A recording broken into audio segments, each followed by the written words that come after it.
Are we live? Yes. Really? Are we doing this again? Okay. Cool.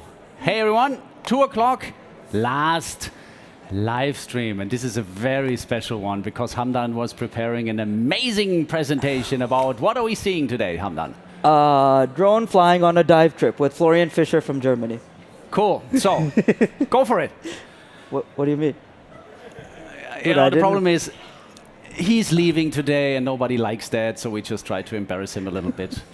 I think before we start, we could have a little bit of a look how drone flying on a dive trip looks like. You might think, why is that a special thing? Yeah, it is a special thing because you are on a boat sometimes, you're over water. There's a lot of things to it. A lot of people have a lot of questions about it and also feel very insecure to fly drones over water because they think this water and it's super dangerous. But there's one thing in the beginning. Flying over water is actually, I think, the safest thing you can do because there's no trees and most of the time no hills and things that actually can make the drone crash or anything like that. So it's actually pretty safe, kind of. I mean, that's all funny, but I think people should actually know the reality. We talk about, okay, so it's basically two things. One thing is, we walk through from the beginning to the end what you need to know. So if you can not watch it now or whatever, you can come back to this video before your next trip where you want to bring a drone and you can check all the boxes. And in between, we also have a little bit of a look what kind of maneuvers you can make and why, what is the special thing about capturing different impressions from the air. And I think to get a little bit inspired, we just run a few clips so that you can see what I'm talking about.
That's you catching the drone down, huh?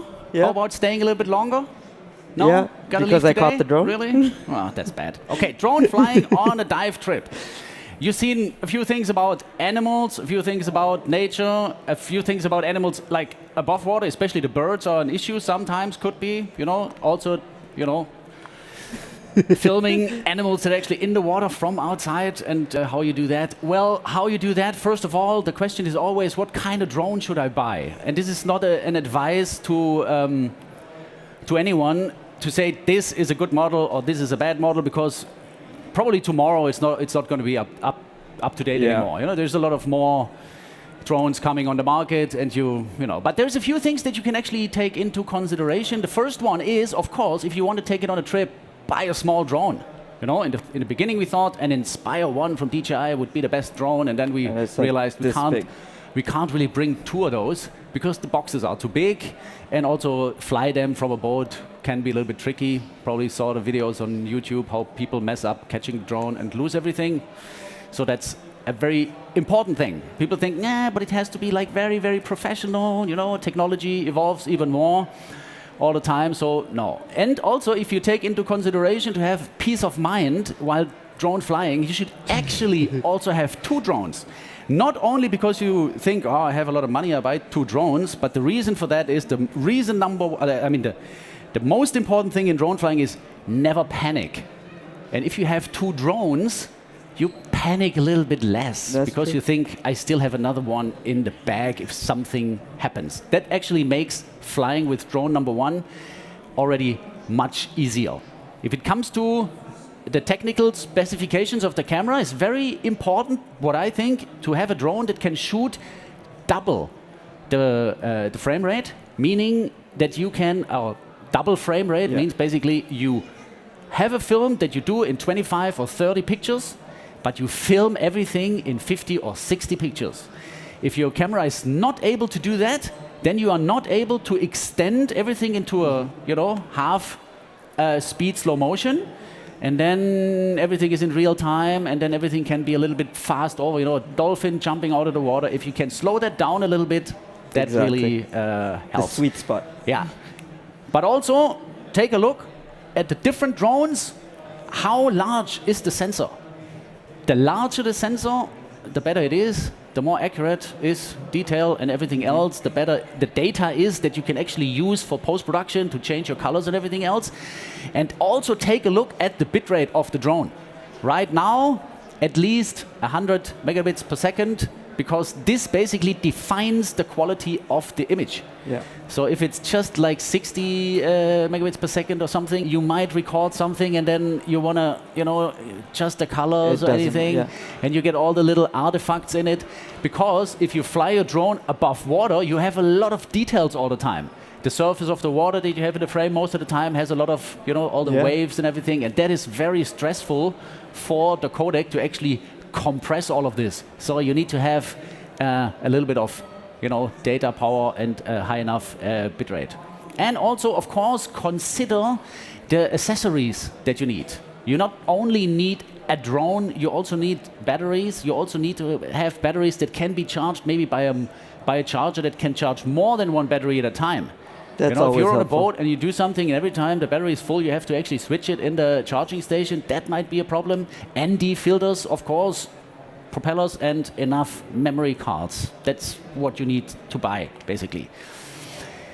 And because all of this is quite boring, we thought in the middle of everything, we also have a few of the shots and the maneuvers that you can do. This is a very, very simple one. This one is called like a 360 round shot.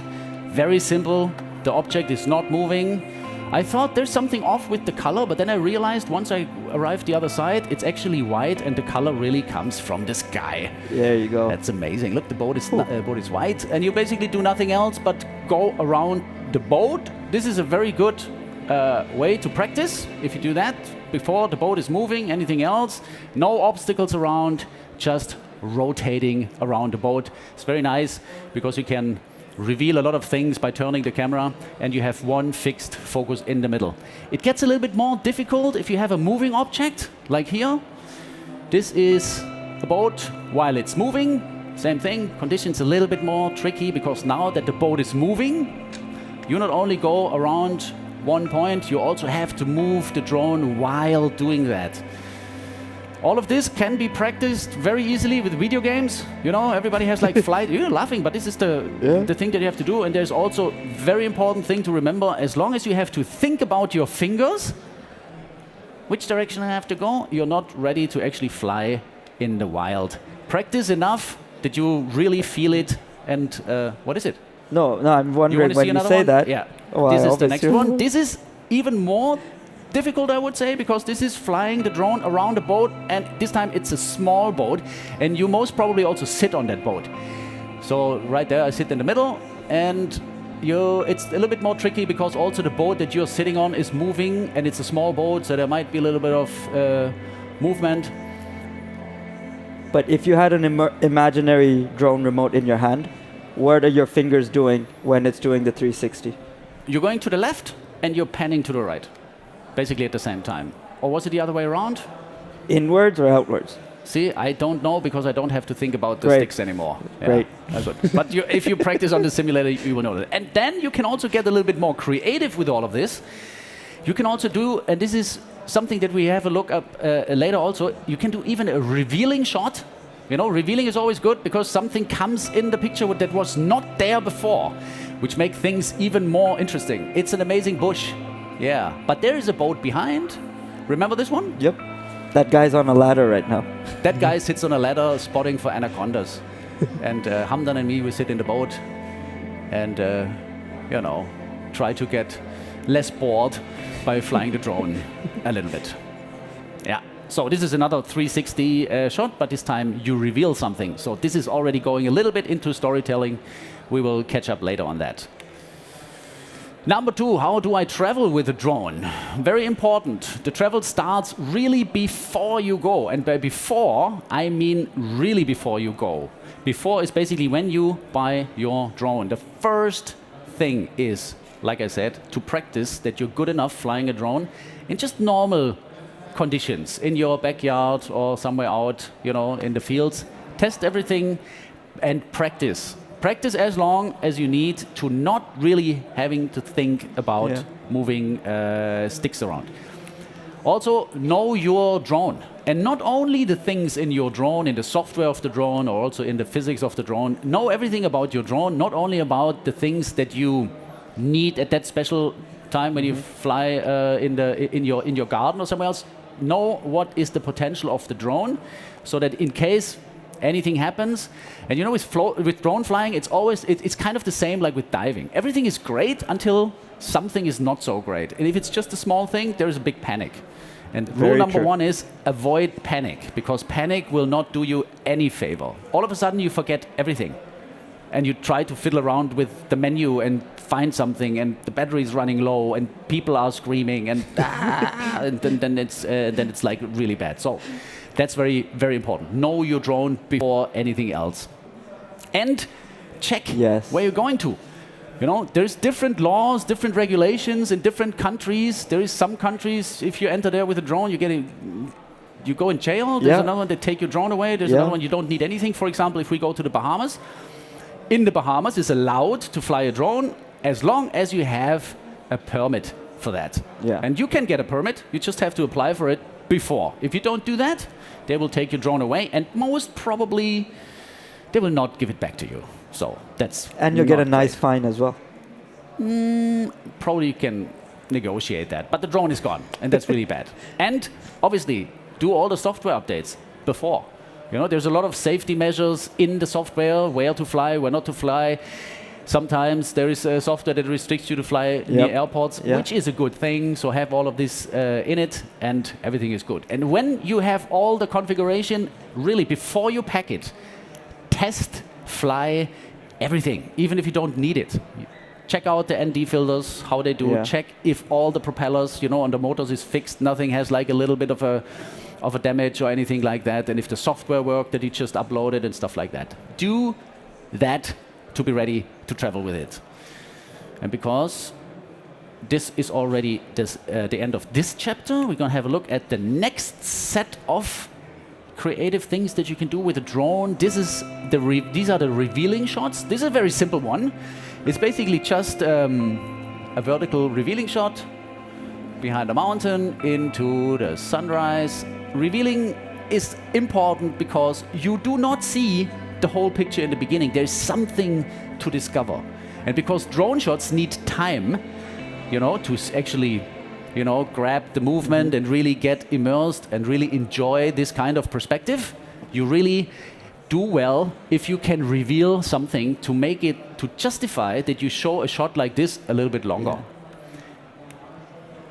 Or can also be revealing horizontally.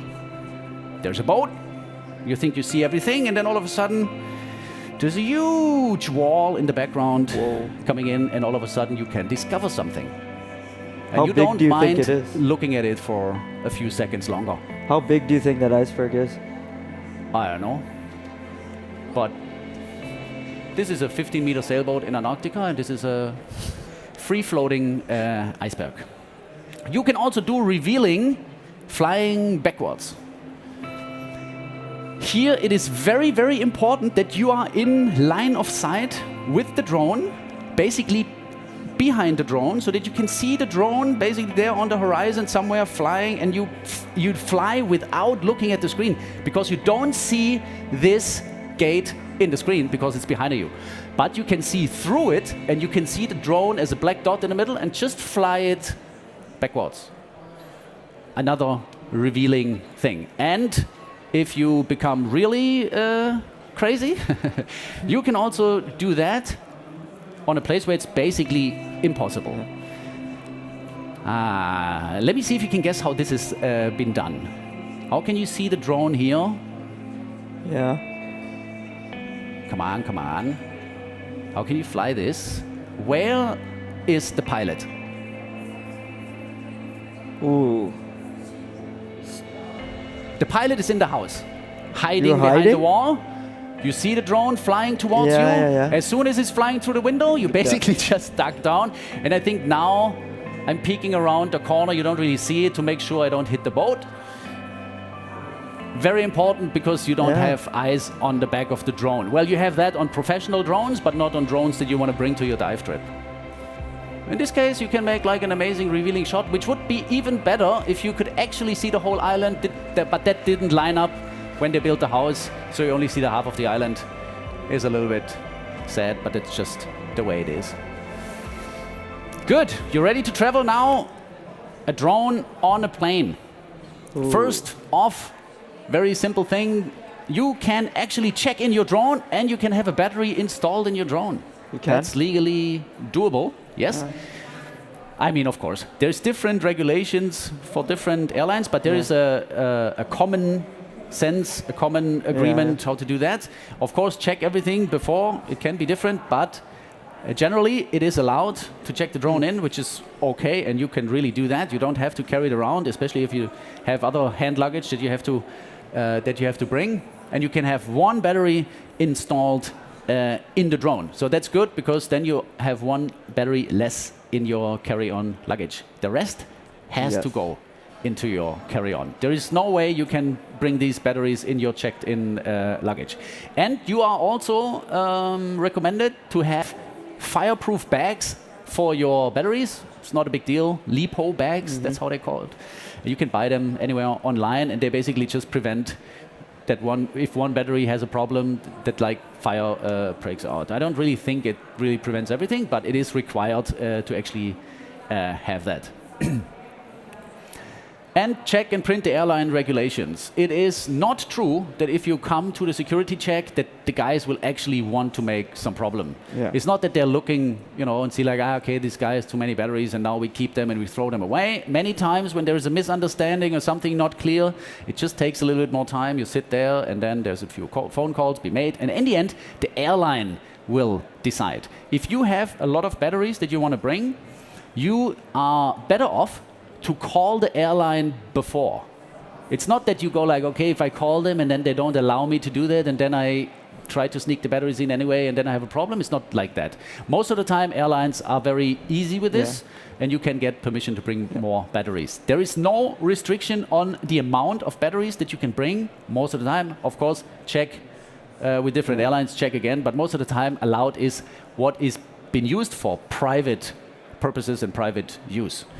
So it's actually not a big problem. But if you print everything, you can show it to the people who might not know about it and being controlling you. And then you arrive. And this is a very crucial step, because if you arrive and you've been flying somewhere with a plane with your drone, you are not ready to take the drone out of the box while going on a boat and then just take it out of the box and fly with it, because you think, I test flight it at home and everything is great. While it is in your checked luggage, there's a lot of things going on around. You probably have seen how people on the airport treat your luggage, so it might get a little bit of a hit or something else. There might be some sort of radiation or whatever. And inside of the drone there is a few very important, how do you say, sensors. Yeah, like the accelerometer. There's a compass which is very sensitive to magnetic interferences. There's also a gyroscope. Yeah. And all of that needs to be tested before you go on a boat with the drone. Because on the boat, you might not be able to actually calibrate the compass of the drone, because the boat might be a steel boat. And then, you might get compass errors. And to calibrate the gyroscope is the sensor that basically understands the position of the drone and makes it stable. And on a boat, you're never going to be stable Yeah. because the boat is always moving a little bit, and this will mess up the calibration completely. That could result, I've seen it a couple of times, of not being able to fly Yep. at all. It could also be that you can fly, but something is a little bit off. Yeah. You know, the drone is just not behaving the way it should, a little bit shaky, then this is the reason. That's why visual inspection, recalibrate the compass and the gyroscope, and then again, test fly it. That's very important. So then you are one step further away from the big panic when you're on board, you fly it for the first time from a boat, and everything is set to actually go on the boat. A few more revealing shots. This one is called a droney, very simple movement. Just point the camera down, fly up, and it's amazing what you can do with it, amazing what you can discover. It's kind of a revealing shot as well, but it's a very simple one. And we just like dronies because they're just fun and easy. This is a vertical one in the Bahamas. Same thing, different location. This is in Antarctica, the sailboat that we've been working on. And it's always nice to discover the landscape this way. Cool. Revealing is key because that keeps the viewer interested. If you just show everything for the first glimpse, what else is there to be discovered? That's why flying backwards is more rewarding than flying forward. Yay, finally, we have a drone on a boat. Great.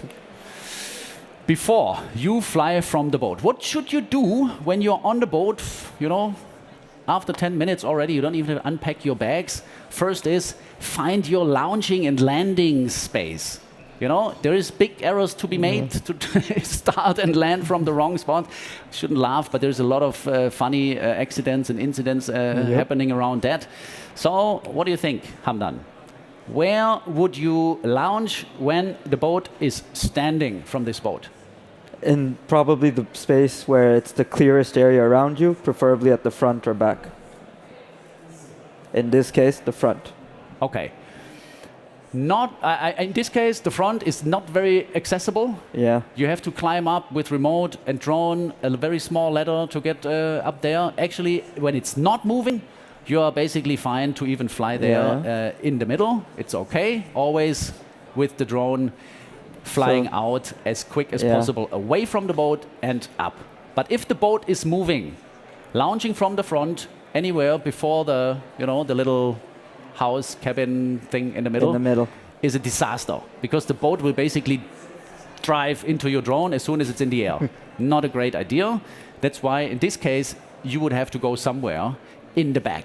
Go back and go up is basically the advice. Yeah. Because then you can let the drone easily get away high up and far away from the boat. And even if you struggle with something, the boat will move automatically away from the boat, from the drone, and it will not drive into it. Very difficult one, actually. I make it a little bit quicker. Here you have no other option. The worst idea you can have is to start a drone or land a drone in the front of a boat.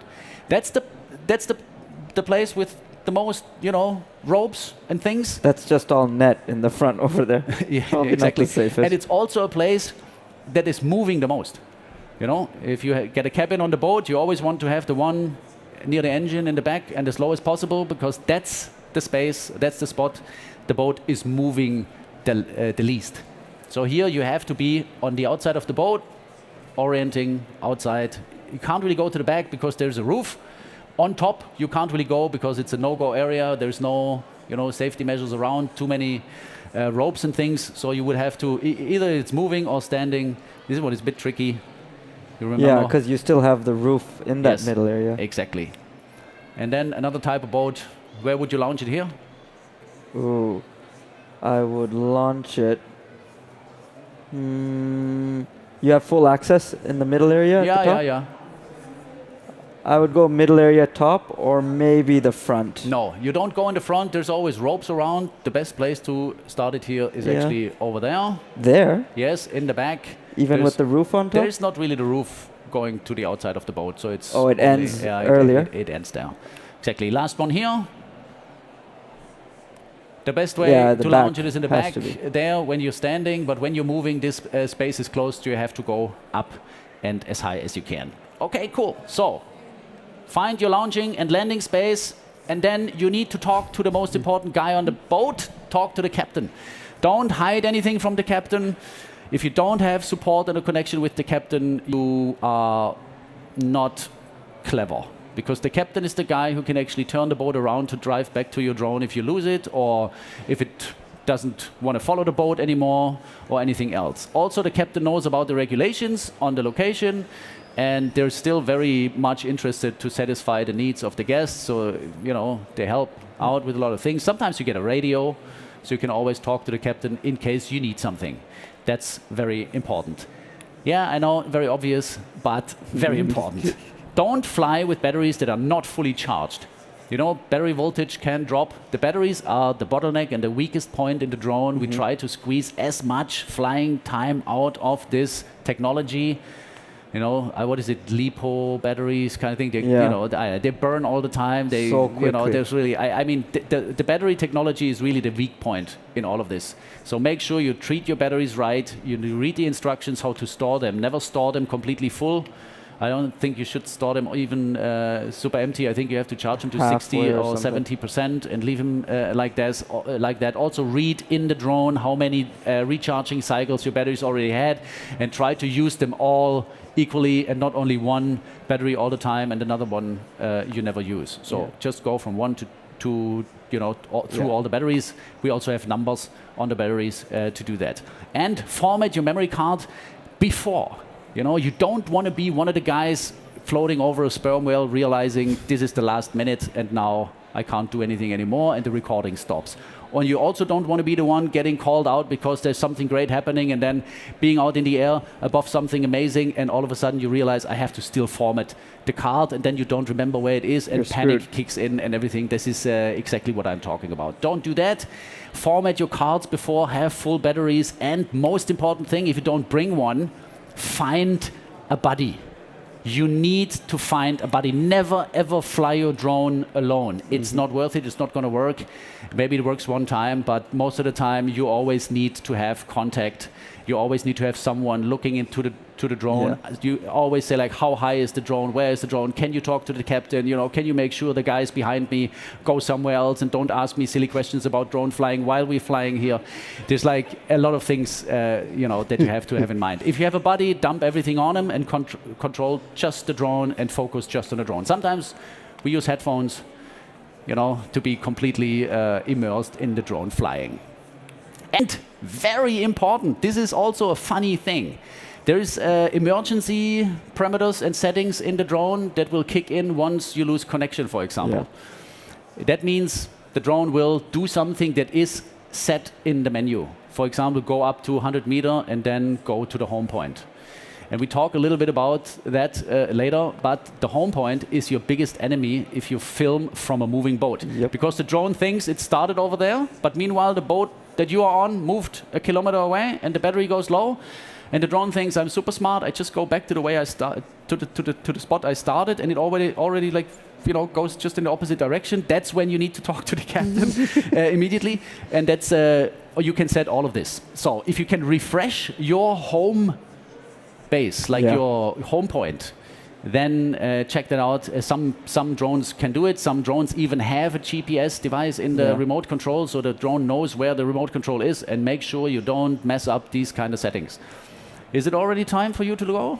No. I think so. I think we still have 2.5 minutes. All right, good. How to launch from a moving boat? What do you think? Where do you launch here? This is, I think, the best boat to actually launch a drone from a moving boat. Someone holding it. Yes, always against the direction of the boat. That's usually my job. Yes, exactly. We want to see you in a second. How do you launch a drone here? We had that. Side launch. Yeah, this is a side launch. You'd have to do it off the side. Far away, as quickly as possible, and high as possible. Just get away from the boat. And now the question is, how do you launch it? Now you have everything, batteries, memory cards, format everything. You have a buddy, you have captain, boat is moving. Let the captain know what you want to do. And let I asked the captain what he's going to do. I remember we were in the Galapagos and it was an amazing day. And we started the drone while the boat was moving. And everything was super nice. The water of the surface of the water was super nice. Everything was great. Yeah, we had a great time. But all of a sudden, the boat goes around the corner and gets in really bad waves. And we had a really hard time to actually land the drone after that. Are you heading off? I think so, man. Can we give an applause to Hamdan? No. Thanks, guys.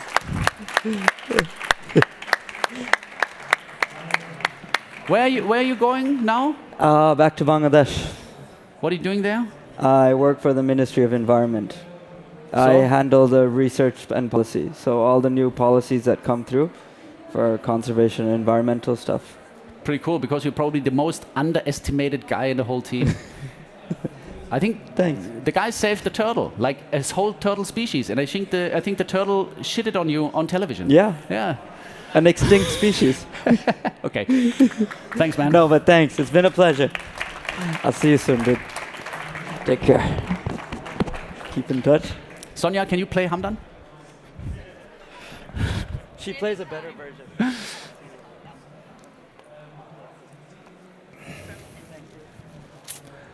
Okay. I'll play the Hamdan anytime. Yeah, good. All right, so how do you launch from a moving boat? You communicate with the captain so that you know where the boat is going and that you can figure out if it's really a good idea to do that. You also know about weather things, and you also talked with him how long it would take him to turn around the boat or to get a dinghy out or whatever, just in case, just to prevent yourself from panicking. That's the most important thing.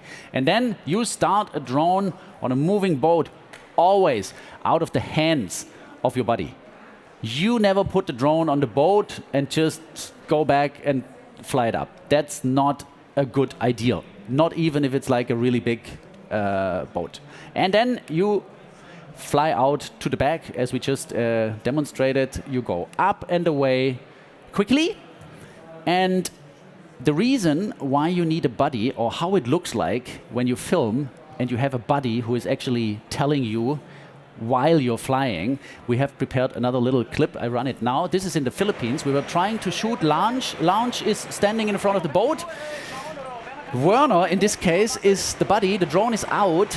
I just have like a visual check on the drone, but I actually focus on the screen. And then Werner, yeah, I can see we have to move backwards. And Werner is always having an eye on the drone and is basically telling me all the time, 3 meters, 1.5 meters, so that I know how it is. I can focus on the shot, and the buddy is just checking how high is the drone above water. I don't know, we can't really hear him, but this is what he's doing. 1 meter, 3 meters, so I don't have to see the drone, and somebody else is taking care of it. And then the shot, I think we're going to see how the shot looks like this, only because the buddy is helping and I don't have to oversee everything. It's basically a tracking shot of a person, of an object, just because it looks nice. It's more challenging to do that with wildlife. If you ever have a chance, try with the penguins in Antarctica. They are really challenging because they are never telling you which way they go, but if you practice a while and you just give it a chance for a while, you might be able to actually fly in front of them and track their movement. Also here, you need to have someone telling you how high are you actually above the water, so that you don't have to worry about that, but you can focus on the screen, anticipating where the guys are going. Looks very professional shot, but it's actually pure luck to get the penguins like that. So, yes? I'm okay with boats and everything. You know, now we learned how to launch from a boat and everything. And the penguins probably were not waiting for you to be ready. I don't know. So, I mean, to take a shot like this, or the whale breaching and everything like that, I mean, how much time did you have before to get prepared? Because well, this is to be prepared is very important. In this case, it's not such a big deal because the penguins are doing that at a certain time of the day. You know, they do it. You're there. You observe. You know what they do. You know why they do it. In this case, they come back to shore after they've been out in the water for a while. and feeding on the krill. They go back to feed the juveniles on the beach, and this is basically just in the late afternoon when all the groups of penguins come back. So you try with the first one, doesn't work. Try with the second one, doesn't work. Try with the 20th one, doesn't work. And then you have another day, and then one works. Yeah. This is basically how it is. But the most important thing is that you need to have someone having a visual, like line of sight with the drone, telling you everything that is going on around the drone, especially how high is the drone above water. Because if you want to do that, you need to be able to not having to focus on your sticks, for sure, but you would also have to look at the screen, because this is very far away from where the drone is actually, like where the pilot is in this case. So it's very far out, so you really have to be sure that you're not hitting an iceberg, or or some of the predator birds come in and do something or whatever. Yeah. So, basic rules to avoid a crash while flying from a boat. Very simple advice. Huh? Do you know it? The golden rule? Nope. What is the golden rule? I'm sure you're going to tell us in a minute. Don't ever panic. You don't ever panic. It will not do you a favor if you panic. It's really, and you can do a lot of things to make it less probable to actually panic. Don't ever panic, and do everything to avoid that. Have a buddy and all of that, but there's a few more specific things. Wait until you have a GPS connection for the drone. You know how it is. You're not getting it straight away, and you get impatient and you throw it out there. Yes, 99% of the time the drone will get it pretty quick. But if you have wind and everything else, the drone will not be able to stabilize itself, and you can already just fly into the sail or do something stupid, and then everybody will laugh at you, and you feel bad. The drone is gone. Maybe you don't even have a replacement drone. Not very good. So have a spotter, have a buddy is very important for that. Also, to be fully charged whenever you launch. Fly always line of sight. Not a great idea to fly behind a mountain or anything like that. The control will definitely not hold that. So be sure you always potentially be able to see the drone. This is also pretty tricky because the drone is small, the drone is maybe far away, so you have to always know where is the drone, even if you don't see it. And it is not as easy, to actually find the way back to the boat, because there might be other boats. We had it a couple times ago, like, hey, where's the drone? Yeah, it's in the wrong boat. Because you don't see your own boat, and sometimes you don't have like the right connection to actually have a map that shows you the position of everything. So really be oriented at all time, and just know the boat is behind me somewhere there. Turn around mid-flight to see how many boats are there. Try to see what is the size of the boats, which one is your boat, that you find your way home. It's not a pleasant feeling if you realize I'm on the wrong boat, and then you don't have enough battery. Never ever go below 30% of your battery. Fly back when you have 40% of your battery left. Yeah, that helps you from not panicking. Never fly until the battery is really low. If something happens, the drone does weird things and flies somewhere, and you have to get there to pick it up or whatever. Make sure the drone is not empty when you land it. 40% you go back, 30% before, after you land it. Yes, know where the drone is and know where the boat is at all time. And we touched on that briefly before. Manage your home point, your maximum distance, and your return to home. Maximum distance, all very funny. You have a maximum distance in the setting, says the drone, okay, the drone basically knows, okay, this is the point where I started, so I can go like 1 or 2 kilometers away from that point. So you drive on a boat, and all of a sudden the drone stops, and nobody knows why. Something wrong, the drone stopped, because it reached this limit. And a lot of people thought, okay, now I need the boat to turn around. It's actually not the case. You just need to find the right setting and turn that off, or recalibrate the home point by telling the drone there is a new home point. That depends on the model of the drone. Always end your flight with the wind.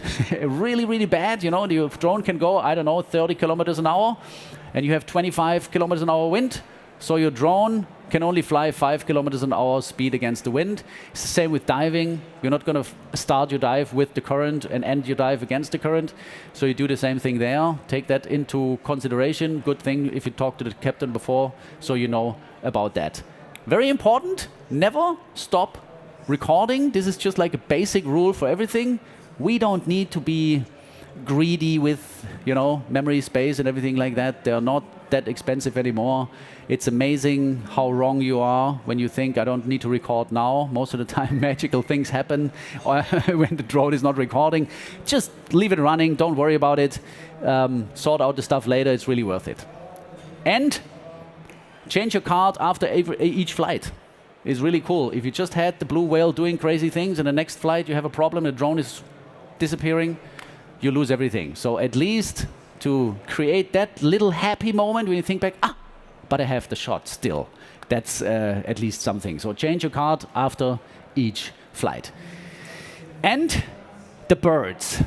The birds are either friends or enemies. Not so great when they are enemies. Of course, you don't want to disturb any birds, but some birds just are crazy about drones. In this case, I'd like to show you something pretty funny from Mexico. There is things in the air that don't come from the air. In this case, it's the mobular race jumping out, having fun. And you think, this is a great idea. Now I just launched a drone and try to film them with the drone. So you get your drone out, and all of a sudden, not only the drone is in the air and the mobulars, but then there's the seagulls coming, because the seagulls think they hate drones. I don't know why. There's not even like seagulls around, but they come from very far away, and they're really, really angry. So here they come, and the mobulars coming from below, and the birds coming from above. So you don't really know what to do. It's just a great example when you better not be in the air and better try to land. There is now the drone goes up, away from the water, trying to get high up. That's the first thing you can do. Just go high up and go away from the birds. But then you also have to land the drone, which is a little bit tricky, because then you have to come down. And once you're down, there is, the guy's not happy about it. Don't mess around with it. The drone will definitely drown when the bird is touching the drone, so better land it and forget about it. But this is an exception. This is not happening everywhere. In many places, the birds are busy. I think the birds in Mexico are just super lazy, have nothing to do, and they just seek out for trouble. But if you go to a place like Norway, for example, this is very interesting, because here it was really a challenge to film things in the water, but there were always a lot of birds. But these birds have a mission. And they don't really see the drone as something they would want to care, that they really see as something intruding or something challenging them. And this is especially if the drone is moving. If you keep the drone stable in the air, the birds will be more likely to get curious about it and maybe want to inspect it. In this case, because they are really looking around the orca to see if there's any leftovers from the herrings that they can pick up from the surface. They are busy, they do their thing, and they don't care about the drone. I don't guarantee that not a bird that just had his flying license for a couple of days flies into your drone and sinks it, so be careful about it. But these birds are usually not aggressive against the drone. And if you know that, if birds are busy, you can be quite a little bit above them and see them doing magical things. Right here, this is South Africa at the Sardine Run, and you can see how the birds actually start bombing into the water from a very unique perspective. So birds can be okay to fly with. Line of sight, always a spotter, always a buddy that is looking out, always in the right position with the drone. But then the birds can also be not aggressive. A few tips for appealing shots. One thing is, a very good thing to keep in mind is to avoid reflections on the water. Obviously, the water is a surface that reflects the sun. If the sun is coming from above, then there's a lot of reflections. If there's a lot of, or even if it's just a little bit of water movement, then these reflections will go straight into your lens and prevent you from seeing what's in the water. And we had many times where we've been filming whales or dolphins somewhere, and you can't really see them because everything is just like a big reflection. So you have to reposition the drone and fly in the morning, and in the afternoon will help you a lot with that. Film in double frame rate means film more frames that you actually need. If you shoot 25 usually, or you have 25 in your timeline, 25 frames a second, try to shoot 50 frames or 60 frames so that you can slow down shots and that you can extend the magical moment that you filmed a little bit longer, which gives you a lot of more room in post-production. Also, from the air, everything kind of screams to be slow motion. All the movement of the drone that is most of the time easier to do it a little bit more quicker can then be slowed down in post-production, and everything is a little bit more smooth. And use ND filters. ND filters, neutral density filters, prevent light or too much light from coming into the sensor of the camera, which also means that you can keep a certain shutter speed for your frame rate. It's too much to talk about the details of this, but yes, ND filters we've been using a lot, and they will help you to get the right motion blur. If there's too much light and the shutter will be too fast, we will have like every shot, every single frame that you record will be basically super sharp and super crisp, and that is not looking naturally. If you have movement, there is motion blur. This is what the human eye is, picking up in nature. This is how our eye works, and if you go according to that, you will have a very natural and more cinematic look and feel in your footage.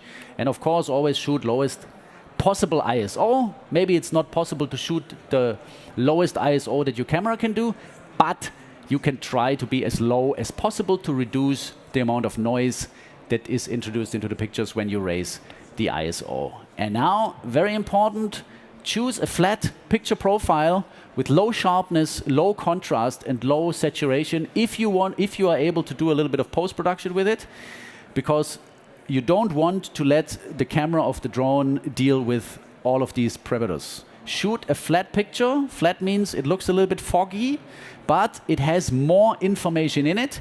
And if you introduce contrast and sharpness and saturation after that, you have way more control over footage. And how that looks like, I like to show you here.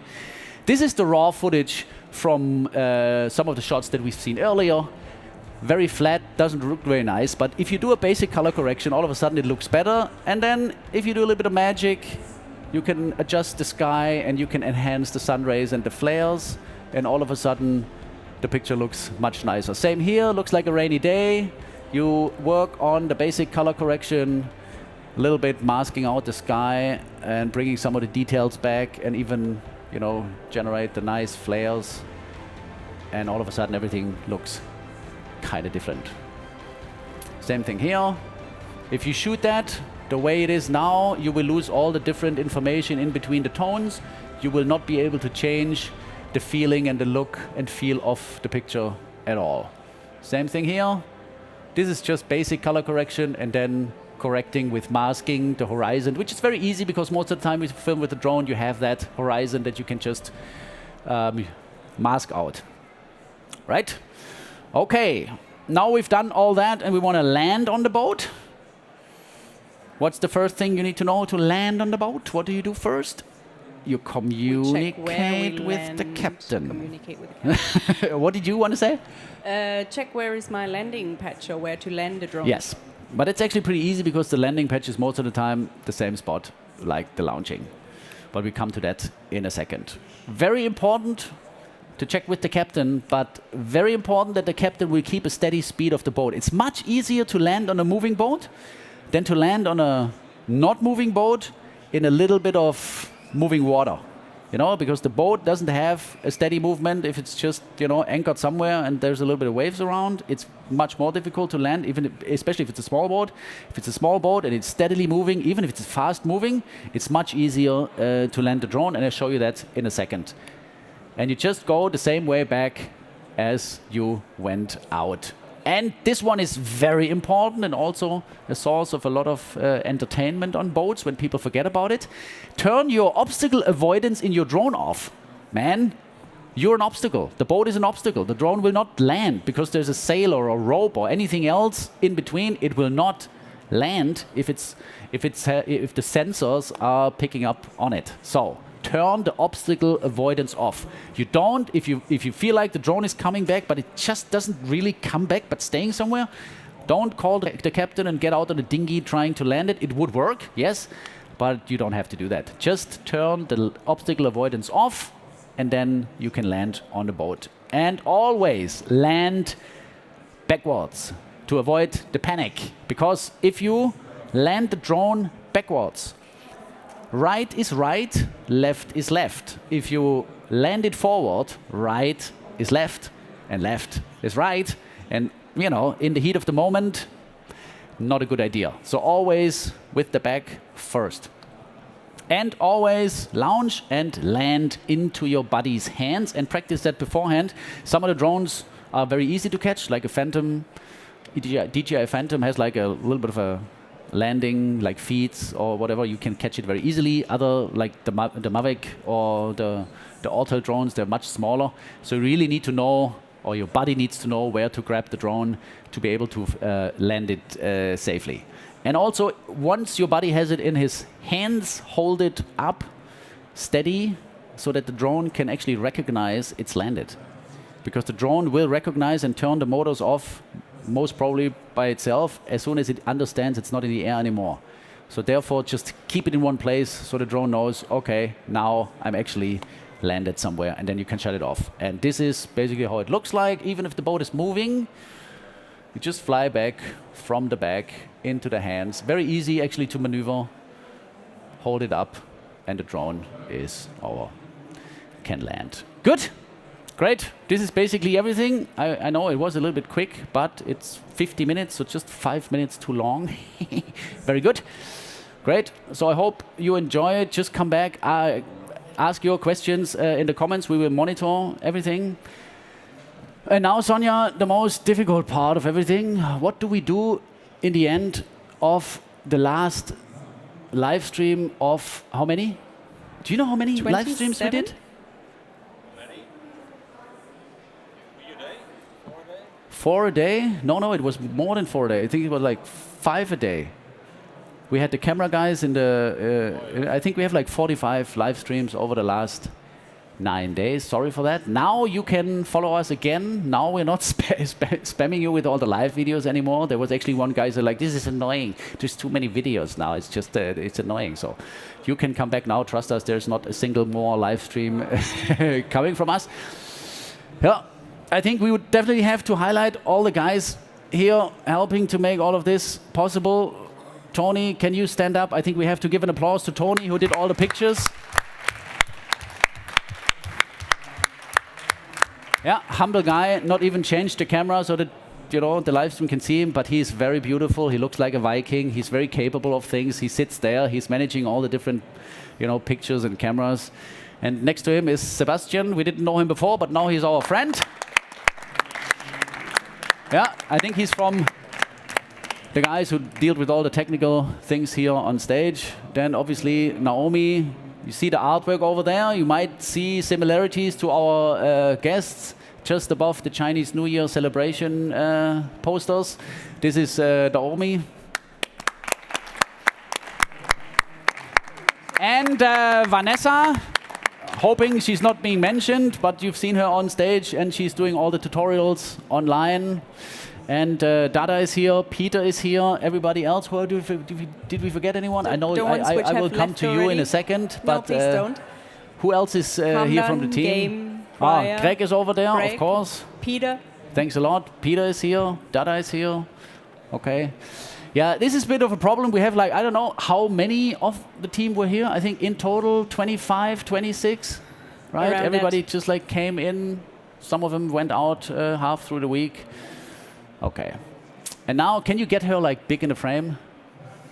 No, please don't. Because now, yeah. I thought we were over that. No. We embarrassed Hamdan a little bit. Now we need to say, okay, That's okay. please, I'll take one guys, for do the me a team. favor. A huge applause for Sonja because she made everything possible. She arranged everything. She did all the presentations beforehand. I know nothing about anything. She did everything by herself. We've been sitting 4 weeks together to curate everything, to get all the material from people who always promise they send it and never send it, and then and then they send something and then they want to change it again and everything. And she's been dealing with all of that. So please, give you a big applause for Sonja.